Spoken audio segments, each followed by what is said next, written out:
পাখির চোখে দেখবো আজকে শেরপুরের বনাঞ্চল। শেরপুর সবুজে ঘেরা একটি জেলা, যেখানে পাহাড়, নদী আর বন্য প্রাণীর এক অপূর্ব মেলবন্ধন। আর এই জঙ্গলে এখনো বিচরণ করে বাংলাদেশের বিরল অথচ শক্তিশালী প্রাণী বন্য হাতি। আমরা এসেছি শেরপুরে।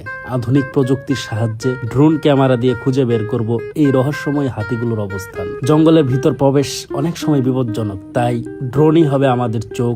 উঁচু থেকে দেখব এবং নিরাপদ অনুসন্ধান করব। ঘন্টার পর ঘন্টা উড়ার পর অবশেষে দেখা মিলল তাদের ঘন জঙ্গলের মাঝে বিশাল এক হাতির দল। এই প্রাণীগুলো শুধু প্রকৃতির অংশ নয়, বরং আমাদের ঐতিহ্য, আমাদের জীব বৈচিত্র্যের গর্ব। কিন্তু দিন দিন সংকুচিত হয়ে যাচ্ছে তাদের বাসস্থান। আমাদের এই ছোট্ট অভিযান শুধু একদল হাতিকে খুঁজে বের করে না, বরং এক নতুন দৃষ্টিভঙ্গি, প্রকৃতি সংরক্ষণে প্রযুক্তির ব্যবহার। তাছাড়া বাংলাদেশের সীমান্তবর্তী জেলা শেরপুর পাহাড়, জঙ্গল আর উর্বর কৃষি জমিতে ঘেরা। এই অঞ্চল এখন নীরব যুদ্ধক্ষেত্র। এখানে মানুষ আর বন্য হাতি দুপক্ষই নিজেদের অস্তিত্ব রক্ষা করার জন্য লড়াই করছে। কিন্তু এখন প্রশ্ন হচ্ছে, এই লড়াইয়ের শেষ কোথায়? এক সময় এই অঞ্চলে বিস্তীর্ণ ঘন বন ছিল হাতিদের অবাধ বিচরণ। কিন্তু মানুষের চাহিদা বেড়েছে, বন কেটে তৈরি হয়েছে বসতি, চাষাবাদ। আর এই বন হারিয়ে হাতির দল বাধ্য হচ্ছে লোকালয়ে ঢুকে পড়তে। রাত নামলেই ভয় ঢুকে ঘরে। কখন হাতির দল এসে ভেঙে দিবে ফসল, বাড়ি বা কেড়ে নেবে প্রাণ। এই আতঙ্কই এখন শেরপুরবাসীর নিত্য সঙ্গী। কিন্তু হাতিরাও তো আর মানুষ নয়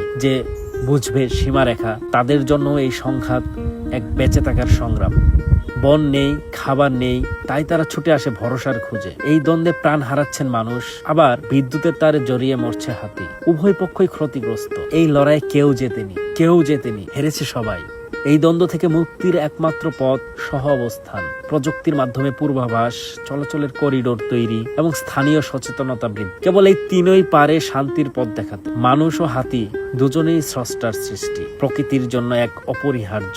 সহানুভূতি ও পরিকল্পনা আর সচেতনতাই পারে এই সম্পর্ক গড়ে তুলতে। এই লড়াই যেন আর কারো মৃত্যুর গল্প না হয়। আমাদের এই ভিডিওটি যদি আপনাদের ভালো লেগে থাকে, তাহলে অবশ্যই শেয়ার করে ছড়িয়ে দিন।